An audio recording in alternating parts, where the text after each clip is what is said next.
Hello crafty people, it's Sharon here, and I'd like to thank you for coming back to my channel once again if you're a regular visitor, or to welcome you if you're visiting for the first time. If you've been following me these last few days, you'll notice that we've been creating this beautiful image which comes from Lily of the Valley, and we've covered colouring it in over 2 episodes so far. So if you check back on my channel, you'll see part 1 is where we dealt with this lovely mouse and his candle and his clothing. Part 2, we've dealt with the cupcake here, the ground and the strawberry, and in this final edition we're going to come in and do something very easy and a little bit different with the sky, which is following on with some of the colouring techniques that we've used in the previous episodes. So I hope you'll stick with me. Once we get to the end of this, I will give you again the full colour swatch of the colours that I used to colour my image. I used Ohuhu Honolulu pens, so if you have those you'll be able to pick up the same colours that I've used. If not, use any alcohol markers that you have to hand and you'll still get a beautiful effect. So let's bring in our work in progress, which is this one here, and as you can see we've dealt with everything to do with colouring our image, and we're now going to look at bringing in some background to bring him into context and complete that image. So to do that, I'm going to start off in kind of a traditional way, if you like, with a stencil. So I've got, I hope you can see that, a cloud stencil here, which is just slightly bigger than my piece of card. If you don't have a cloud stencil, you can easily create one just by drawing some puffy shapes on a piece of card and then cutting it out, which basically we use as a resist to create our clouds. So what I'm going to do, first of all, I'm going to just place my stencil down and I'm going to ink in some colour using a blending brush. This is an oval blending brush with lovely soft bristles and some blue ink. Now I've chosen this ink, which is a Spectrum Noir ink called Ocean Blue. It's just because it's what I have to hand. There's nothing special about it compared to any other inks, so you could use any sort of dye based ink that you've got to hand. But what we're going to do is pick some of that up and using our brush, holding it very lightly, starting on the actual stencil itself, work our way across and start adding some colour. Now it may look like there's no colour on there at all, but when you lift the stencil you'll be surprised how much colour is actually on there, and what will happen is it will give a beautiful fade. Now at the moment, because this is quite a dry ink pad, there's not too much colour on there, so I'm going back in again and I'm just gently applying some of that colour. Now how deep and dark you go with this is really a matter of personal choice. Hopefully you can start to see now those clouds appearing. And then we're going to come down and add another layer, and I'm twisting my stencil because if you look there's different cloud patterns on each side. So what we can do is twist around, and then we don't have everything perfectly identical. We can also move our stencil around so that the lumps and bumps aren't in the same place. Now in showing you that, I'm not sure if I used the same bit over again. Let's have a look. No, that's my original bit. Let's go round this way and we've got something totally different, and I'm going to do the same process. So you want to allow a little bit of a gap, so we've got some nice big clouds. We're going to go again, and over the candle I'm just going to go straight over because it doesn't matter if the sky is going behind that, we'll be able to see through. So I'm not going around the candle particularly, I'm going over it. There we go, there's layer number 2. So we've got 2 lovely lots of clouds. Let's twist around and go again. And this time we're coming across the mouse, so I'm going to be a little bit more careful as we get to the mouse, just to make sure I don't make him blue. So I'm just coming up to the edge, and then I'm working from the other side doing the same thing.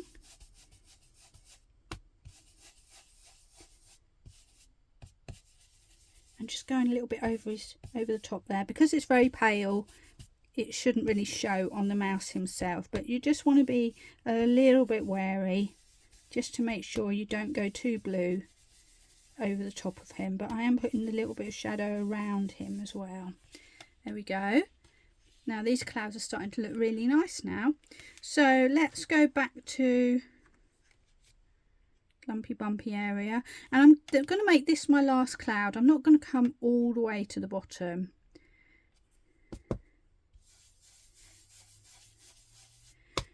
So again, adopting the same technique.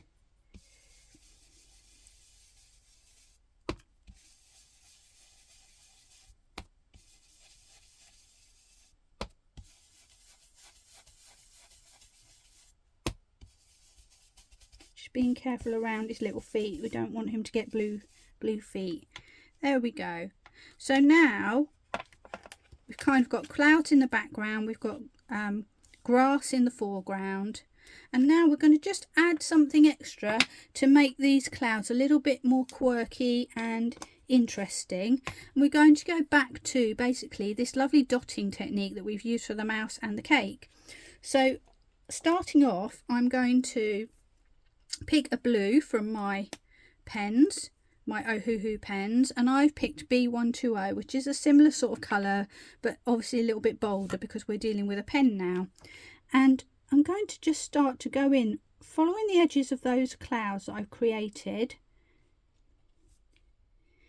I'm going to dot very lightly, just add in random shapes of dots following the edges of those clouds, and just making sure I, you know, get a few that are completely out of the way, so we're not getting a completely straight line. Some of them might go under my cloud a little bit, and if that's the case, that's absolutely fine.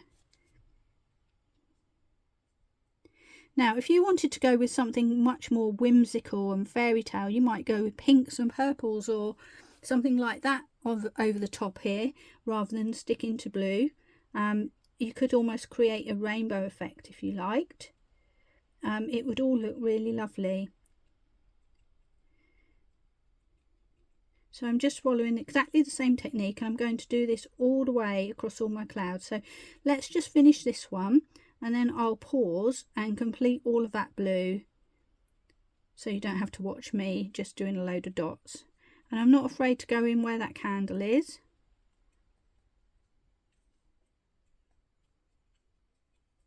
And I'm going to just throw in a few random dots in the clouds as well, just because I can. There, so we've got 2 layers of our clouds done. I'm now going to pause and just finish off these other 2, and then we'll come back and add the next part. And there we are, our blue dots are completed all the way down.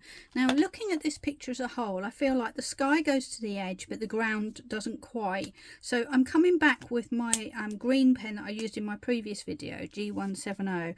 I'm just going to add some extra little swishes just to bring that out a little way further.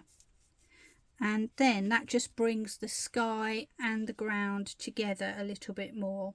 And if you wanted, you could actually take some green ink and just rub a bit of green ink using your stencil brush at the back here if you wanted to, just to give a little bit more background, but I'm not going to do that today. Okay, so now what we're going to do, following the same principles as we did with the mouse and the cake, we want to add a little bit of shadow to these clouds so that it looks a little bit more dimensional. And for that, I'm coming back with one of the greys that I used for my mouse, which is CG2. It was a mid grey, and again, by using the same grey, I'm actually bringing coherence between the background and the mouse, so it kind of brings the picture all together a little bit. And I'm going to follow the same principle, so I'm adding dots but not so many this time, and I'm keeping them closer to the clouds themselves so that we've kind of got a shadow effect. And it's up to you whether you do lots of these or just a few. I'm going to let a few stray out into the cloud itself.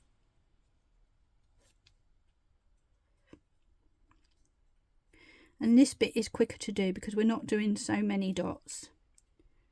So I'm holding my pen nice and loosely and just letting those dots fall wherever they kind of want to fall.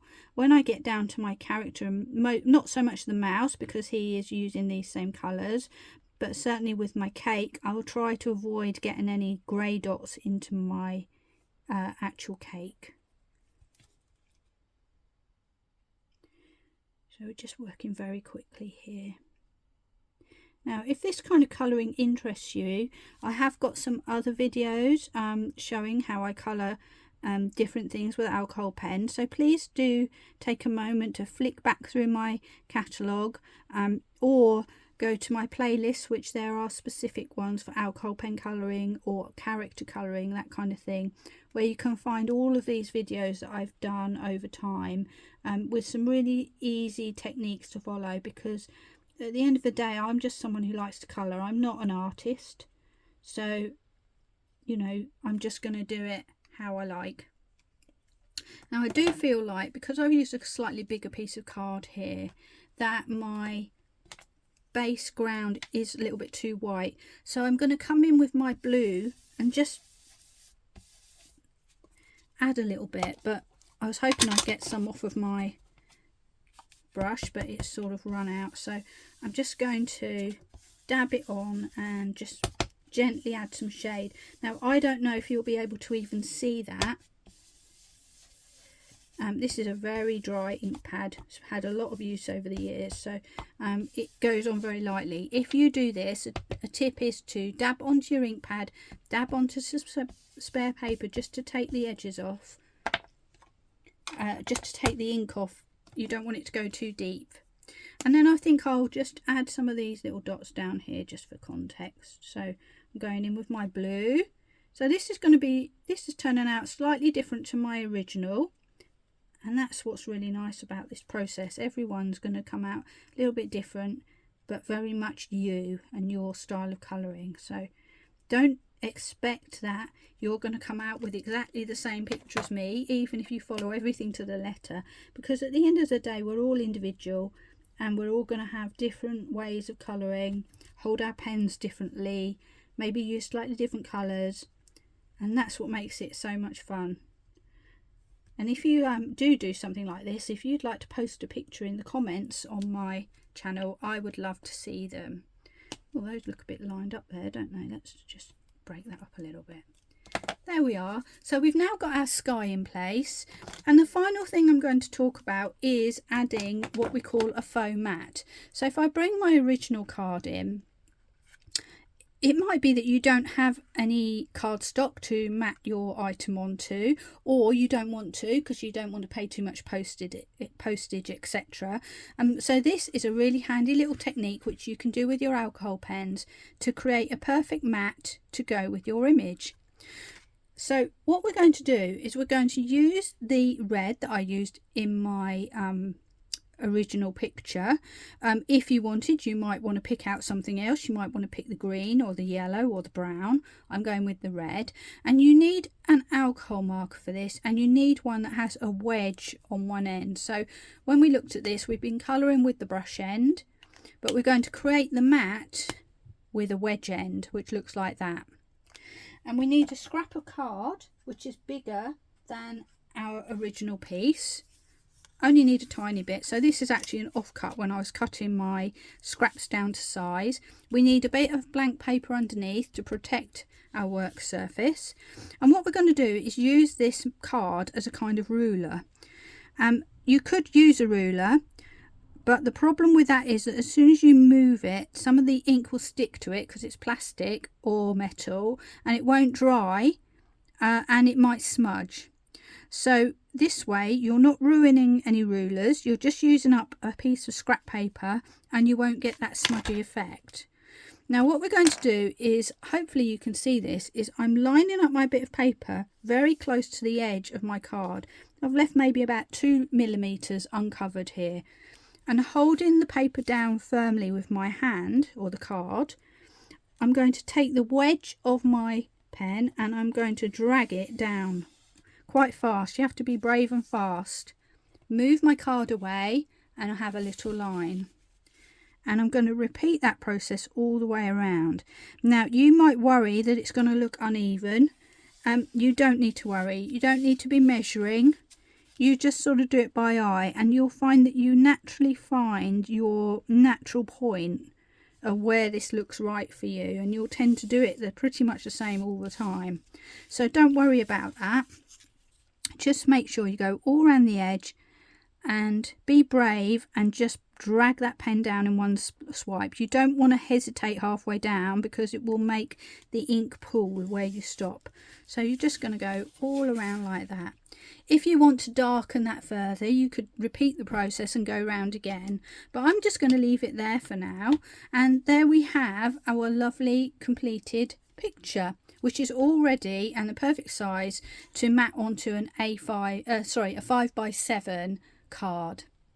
So I hope you enjoyed that process. Please check back on my previous 2 videos if you want to see how all of this was created. And meanwhile, I will look very much forward to seeing you on another lesson another day. And as promised, let's finally leave you with the colour swatch so that you can colour in exactly the same colours if you want to. Don't forget to visit Lily of the Valley, who you'll find on Etsy, if you want to pick up this digital stamp or lots of other beautiful stamps that they have available. Okay, that's it for me. Lovely to have you here. Thank you for sticking with me if you've been here all along, and I look forward to seeing you again very soon. Bye bye for now.